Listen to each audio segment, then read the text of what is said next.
رہ کر بھی ایک شکل ہے اس کی کہ یہ کوئی شرک ہو جائے اگر اگر ترک کیا جائے تو دور میں رہ کر بھی ہے. تو میں سمجھتا ہوں کہ قرآن کی اسی آیت سے یہ ظاہری اسباب نکلتا ہے. باقی اور بھی دلائل ہیں تو میں ابھی دلائل لے کر بیٹھا نہیں. جی مولانا غالب صاحب، میں آپ سے ایک مؤدبانہ ایک گزارش کرنا چاہتا ہوں.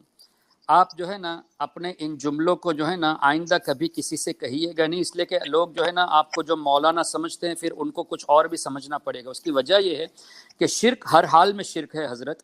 شرک میں جو ہے نا ڈیویژن نہیں ہے. ہاں یہ آپ کہہ سکتے ہیں کہ آپ کا یہ موقف ہے کہ قریب والے سے مدد مانگنا جائز ہے، دور والے سے ناجائز ہے، تب وہ الگ بات ہو جائے گی.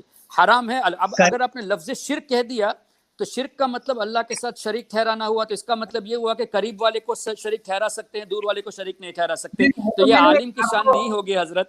پھر آپ اپنے کو بھی بدنام کر رہے ہیں، اپنے استادوں کو بھی بدنام کر رہے ہیں، اپنے انسٹیٹیوٹ کو بھی بدنام کرتے ہیں کہ شرک کی ڈیفینیشن یہ ہے کہ وہ ہر حال میں شرک ہوگا.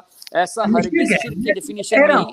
اگر آپ اگر اسباب کو بیچ سے ہٹا دیں، اگر آپ اسباب کو نکال دیں تو میں کہہ رہا ہوں قریب سے بھی اس کی شکل بن جائے گی. دور سے تو ہے ہی، چونکہ عموماً جب قریب سے مانگتے ہیں، کسی سے مدد مانگتے ہیں تو چونکہ اسباب ہوتا ہے، اس لیے میں نے اس کو مثال میں پیش نہیں کی. لیکن اگر پاس میں رہ کر بھی، جیسا کہ کوئی ڈاکٹر کے پاس گیا اور ڈاکٹر سے بجائے یہ کہ آپ میرا ذریعہ بنے یا مجھے اسباب دیں یعنی دوائی دیں، بجائے اس کے ڈاکٹر سے یہ کہے کہ مجھے آپ شفا دیں، تو یقیناً وہ قریب میں رہ کر بھی شرک ہوگا، اس میں کوئی شک نہیں.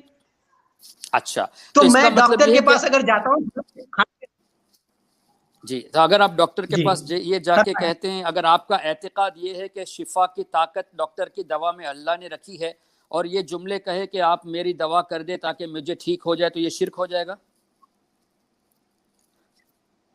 نہیں، میں ان سے تو یہ کہوں گا کہ آپ صرف اسباب دے دیں، اسباب جو آپ کو اللہ نے جوڑا اسباب کے ساتھ اس پر آپ اپنا کام کر لیں، یعنی مجھے دوائی دے دیں جو اسباب ہے.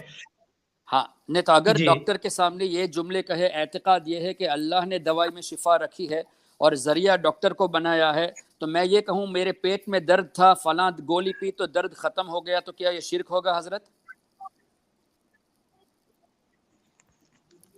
جی آپ کی آواز نہیں آئی، آپ ذرا دوبارہ ارشاد فرما دیں. جی میں یہ عرض کر رہا ہوں کہ آپ کو پیٹ میں درد ہوا اور آپ نے ایک گولی کھائی، جیسے پیناڈول یا پیراسیٹامول کھائی، آپ کا عقیدہ یہ ہے کہ اللہ نے گولی میں شفا رکھی ہے. آپ نے کسی سے کہہ دیا کہ میں پیٹ میں بہت تکلیف تھی، میں نے گولی کھائی تو مجھے ٹھیک ہو گیا، تو کیا یہ شرک ہوگا؟ بالکل نہیں. کیوں نہیں ہوگا؟ بالکل نہیں. اس لیے آپ کے جملے یہ ہے کہ گولی سے شفا ملی، تو شرک ہوگا یا نہیں ہوگا؟ نہیں، کسی نے گولی سے تو شفا ملی نہیں. میں نے یہ کہا گولی سے شفا ملی، گولی تو اسباب کے دائرے میں آیا، ذریعہ بنا. نہیں ارے آپ نے میری بات سمجھا نہیں حضرت. میں یہ کہہ رہا ہوں کہ جیسے میرا یہ عقیدہ ہے کہ دوائی میں اللہ نے شفا رکھی ہے اور میں نے اپنے سر میں درد کے وقت جو ہے نا میں نے گولی کھائی تو گولی پینے سے مجھے شفا مل گئی. اب میرا یہ جملہ شرک ہوگا یا نہیں؟ جبکہ میرا عقیدہ ہے کہ اللہ نے شفا رکھی ہے گولی میں، تب کیا ہوگا؟ یہ جملے میرے یہ ہے کہ گولی کھائی تو سر میں درد ختم ہو گیا، اس جملے کی بنا پر کیا میں مشرک کہلاؤں گا؟ جی بالکل. جی نہیں بالکل نہیں، بالکل نہیں. کیوں نہیں کہہ لیں گے؟ کیونکہ آپ نے گولی کو ایک اسباب سمجھا، ذریعہ سمجھا. بالکل آپ نے گولی کو ایک اسباب سمجھا، ذریعہ سمجھا. ٹھیک ہے. اسی طرح اللہ کے فرشتے ہمیں نظر نہیں آتے، جیسے آپ نے کہا نا کہ سامنے نہ ہو، نظر آنے والی چیز نہ ہو، دور ہو تو وہ شرک ہے. اللہ کے فرشتوں کو اللہ تعالیٰ نے ہماری نظروں سے اوجھل رکھا ہے، اور اللہ نے قرآن میں فرمایا فرشتے مددگار ہیں. وَإِنَّ عَلَيْكُمْ لَحَافِظِينَ اور وَهُوَ الْقَاهِرُ فَوْقَ عِبَادِهِ وَيُرْسِلُ عَلَيْكُمْ حَفَظًا. میں نے فرشتوں کو دیکھا نہیں اور میں نے یہ کہا کہ فلاں فرشتے نے یعنی فرشتوں کی جماعت نے میری مدد کی، تو کیا یہ شرک ہوگا حضرت؟ تو پھر اس کا مطلب یہ حضرت کہ آپ فرشتوں سے بھی مدد مانگتے ہیں؟ بھائی میں کیا مانگتا ہوں؟ اللہ نے فرمایا وَأَيَّدَهُمْ بِرُوحٍ مِّنْهُ، اللہ تعالیٰ فرشتوں کے ذریعے مدد فرمائے گا. یہ رب نے فرمایا، آپ نے قرآن نہیں پڑھا حضرت؟ درس نظامی میں قرآن کریم کے آئے سورہ مجادلہ میں اللہ تعالیٰ نے فرمایا وَأَيَّدَهُمْ بِرُوحٍ مِّنْهُ، اللہ تعالیٰ مومنوں کی جبریل علیہ السلام کے ذریعے مدد فرمائے گا. تو اللہ تعالیٰ نے مدد کے لیے مقرر فرمایا فرشتوں کو. یہ آپ نے نہیں پڑھا حضرت؟ اور کیا یہ آیت نہیں پڑھی وَهُوَ الْقَاهِرُ فَوْقَ عِبَادِهِ وَيُرْسِلُ عَلَيْكُمْ حَفَظًا، اللہ نے فرشتوں کو حفاظت کے لیے مقرر فرمایا. کیا یہ آیت نہیں جی پڑھی وَإِنَّ عَلَيْكُمْ لَحَافِظِينَ، اللہ تعالیٰ نے فرشتوں کو حفاظت کے لیے مقرر فرمایا، یہاں بھی فرمایا۔ آپ کیسے مولانا ہو حضرت، آپ اپنے مدرسے کو بھی بدنام کرتے ہیں، آپ کہتے ہیں کہ فرشتوں کی مدد جائز نہیں ہے، یہ تو قرآن سے ثابت ہے حضرت۔ فَإِنَّ اللَّهَ بالکل هُوَ بالکل مَوْلَاهُ وَجِبْرِيلُ وَصَالِحُ الْمُؤْمِنِينَ وَالْمَلَائِكَةُ بَعْدَ ذَلِكَ ظَهِيرٌ، اولیاء تو مددگار ہے، صالحین مددگار ہے، فرشتے بھی مددگار ہے۔ قرآن کریم سورہ تحریم میں آ گیا، سورہ مجادلہ میں آ گیا، اور اسی طرح آخری 30ویں پارے میں آ گیا، سورہ انعام میں آ گیا۔ اب اس کے بڑھ کر آپ کیا چاہتے ہیں حضرت؟ تو اس کا مطلب تو آپ کو اس سے نہیں یہ پتا کہ ثابت ہوا فرشتے ہے، اللہ کی عطا سے فرشتے مدد کر سکتے ہیں، یہ آپ کو نہیں معلوم تھا حضرت؟ اگر نہیں معلوم تھا تو ابھی جو اول میں نے قرآن کریم کی آیتیں پیش کی ہے، آپ اس کے ذرا آیت ترجمہ بھی پڑھ لیجئے، اس کی تفسیر بھی پڑھ لیجئے کہ فرشتے کس طرح مدد کرتے ہیں۔ اور ایک اور حدیث پاک بہت مشہور ہے، بخاری شریف اور مسلم شریف میں ہے، سیدنا حسان بن ثابت رضی اللہ عنہ جب حضور علیہ السلام کی تعریف کرتے تھے اور دشمنوں کو شاعری میں جواب دیتے تھے، تو اللہ کے رسول نے اللہم ایدہ بروح القدس فرمایا، اے اللہ جبریل کے ذریعے ان کی مدد فرما۔ تو کیا حضور نے شرک کر دیا حضرت جبریل علیہ السلام کو مددگار سمجھ کر؟ تو آپ نے بخاری شریف بھی غالباً نہیں پڑھی، درس نظامی میں مسلم شریف بھی غالباً نہیں پڑھی، تو مجھے ذرا لگتا ہے کہ حضرت آپ برائے کرم دوبارہ ان کتابوں کو پڑھیے، قرآن کی آیتوں کو پڑھیے، اس کے بعد یہ آپ باتیں پیش کریں، ورنہ کیا ہوگا کہ آپ کی صلاحیت بھی عوام میں ظاہر ہو جاتی ہے، آپ کے اساتذہ جنہوں نے اس طرح آپ کو پڑھایا ہے ان کی صلاحیت کا بھی اظہار ہوتا ہے، اور جن ابھی تو اس طرح تو باتیں نہیں نہ ہوتی ہے حضرت، اس طرح تو باتیں نہیں نہ ہوتی ہے حضرت۔ آپ نے تو مجھے بولنے کا موقع ہی نہیں دیا۔ میں نے آپ کو ایڈوائس، دیکھیے غالب بھائی، میں نے آپ کو ایڈوائس کیا ہے، میں نے شروع میں یہ کہا کہ آپ عالم دین ہیں تو آپ ایسی باتیں نہ کریں جس سے آپ کی لیاقت کا اظہار عوام میں ہو جائے۔ آپ نے یہ کہا، میں نے آپ سے اتنا ہی سوال کیا کہ دوا اللہ کی عطا سے شفا مان کر دوائی پی کر ہم یہ کہیں کہ میرے سر میں درد ٹھیک ہو گیا دوائی سے، تو آپ نے کہا یہ شرک نہیں ہے۔ تو میں نے یہ کہا کہ جو لوگ مجھے نظر نہیں آتے جیسے فرشتے ہیں، ان کو جو ہے نا میں نے اللہ کی عطا سے مددگار سمجھا کہ فرشتوں نے حفاظت فرمائی، تو آپ کہتے ہیں کہ فرشتوں کی مدد کہاں سے ثابت ہے جبکہ قرآن میں؟ تو آپ نے قرآن نہیں پڑھا، تو یہ اپنی لیاقت کا اظہار عوام میں کر رہے ہیں، یہ آپ کے لیے اچھا نہیں ہے حضرت۔ میں آپ کو امید ہے کہ آپ مجھ سے عمر میں چھوٹے ہوں گے، آپ کے چہرے سے لگتا ہے، میری عمر 48 سال کی ہے، آپ شاید ہو سکتا ہے 40 کے اندر ہوں۔ آپ کو ایک چھوٹے بھائی کی طرح میں مشورہ دیتا ہوں کہ اس طرح ہرگز باتیں نہ کرے۔ میں آپ کو ایک موٹی مثال دے دیتا ہوں، اللہ نے فرمایا واللہ خیر حافظا۔ نہیں سنیے، اچھا آپ ایک منٹ ایک سنیے، منٹ آپ کافی سے بول رہے ہیں میں کافی دیر حضرت، سے یہ تو اس لیے بات ہی بول رہا نہیں ہوں دی۔ کہ میں آپ کو سمجھا رہا ہوں۔ آپ نے جو تعریف ابھی تک شرک کی نہیں، آپ نے شرک کی تعریف ہی نہیں پیش کی ابھی تک، آپ نے شرک کو ڈیوائیڈ کر دیا، تو میں آپ کو اصلاح کرنے کی کوشش کر رہا ہوں حضرت کہ آپ اپنے کو سنبھال لیجیے۔ اگر اسی طرح بات کرنی ہے تو پھر مجھے یہاں آنے کا کوئی فائدہ نہیں، فائدہ تو جب ہی ہوتا جب آپ یہ بتا دیجئے، تو آپ یہ کہہ دیجئے کہ اللہ تعالیٰ کی عطا سے بھی نبی جو کہ مدینہ شریف میں ہیں، ہم انڈیا میں یا سری لنکا میں ہیں، نبی سے مدد مانگنا شرک ہے، یہ آپ بول دیجئے زبان سے۔ حضرت آپ یہ بتائیں مخلوق کے لیے ذاتی ممکن ہے؟ نہیں، ہم تو عطا سے بات کر رہے ہیں، اللہ کی عطا سے۔ میں تو یہ بات کر رہا ہوں کتنی دیر سے کہ اللہ کی عطا سے۔ اب مشتاق بھائی گواہ ہے، میں نے شروع میں بار بار اس کو دہرایا، اللہ کی عطا سے استعانت، اللہ کے نیک بندوں سے مانگنا، یہ آپ کیا سمجھتے ہیں مشتاق بھائی؟ صحیح ہے کہ نہیں؟ میں نے یہ جملے کہے کہ نہیں؟ اللہ کی دی ہوئی طاقت سے۔ جی آپ ایک منٹ سنیے، عطا کا مطلب تمام یہی موقف ہے کہ ہم لوگ جو اللہ ہی سے مانگتے ہیں۔ جی عطا کی قید جب آپ لگاتے ہیں حضرت، تو اس کا مطلب یہ کہ مخلوق کے لیے ذاتی بھی ممکن ہے، تبھی نا آپ عطا لگا رہے ہیں۔ ارے حضرت، ذاتی اور عطا میں فرق ہے، آپ نہیں سمجھتے؟ اگر عطا ممکن ہے تو آپ اس کو ذات سے شامل کر رہے، اس کا مطلب آپ کو ذاتی عطا کا فرق بھی نہیں معلوم۔ حضرت کیا حضرت آپ کرتے ہیں؟ آپ کی باتوں سے تو لگتا ہے کہ آپ کو ذاتی اور عطائی کا فرق نہیں معلوم ہے حضرت۔ جب اگر مجھے معلوم نہ ہوتا تو میں قرآن سے ثابت کیوں کرتا کہ فرشتے بھی مددگار ہے، اولیاء بھی مددگار ہے؟ یہ ثابت ہی کیوں کرتا؟ تو اس سے تو ثابت یہ ہو گیا کہ مفضول افضل کی مدد کرتے ہیں، یعنی فرشتے تو آپ نے کہا نا فرشتے انسانوں کے جو ہے حفاظت کے لیے رکھے ہوئے ہیں، تو جو ہمارے حفاظت کے لیے رکھے ہوئے ہیں جو فرشتے مفضول ہیں وہ افضل کی کرتے ہیں، مدد کرتے ہیں۔ ارے حضرت، تو آپ انسان نہیں تو یہ میں نہیں کہہ رہا نا، آپ کے اور میرے رب نے، جس نے ہم کو پیدا کیا، اس رب نے فرمایا فرشتے مدد کرتے ہیں، فرشتے حفاظت کرتے ہیں، تو آپ اللہ سے ہی آبجیکشن کریں گے؟ اللہ پاک فرشتوں کے ذریعے انسان کی مدد کر رہے ہیں، تو یہ ثابت ہو رہا ہے کہ فرشتے یعنی مفضول جو ہے وہ افضل کی مدد کرتے ہیں، فرشتے نبی کی مدد کرتے ہیں، صحابہ کی مدد کرتے ہیں۔ نہیں، اس کا مطلب یہ ہوا کہ آپ اللہ پر الزام لگا رہے ہیں کہ اللہ تعالیٰ نے فرشتوں کو مددگار بنایا ہی کیوں؟ نہیں ہم تو کہتے ہیں کیا حضرت، اللہ نے جو سوچ سمجھ کے آپ باتیں یہ کیا بتائیں، کریں میرے چھوٹے بھائی، بہت سمجھ سوچ کے کر رہا ہوں سمجھ کے۔ حضرت، بہت سمجھ کے۔ جی آپ یہ بتائیں، اب میں بتاتا ہوں، ہاں مفضول اور افضل کی بات اب میں بتاتا ہوں۔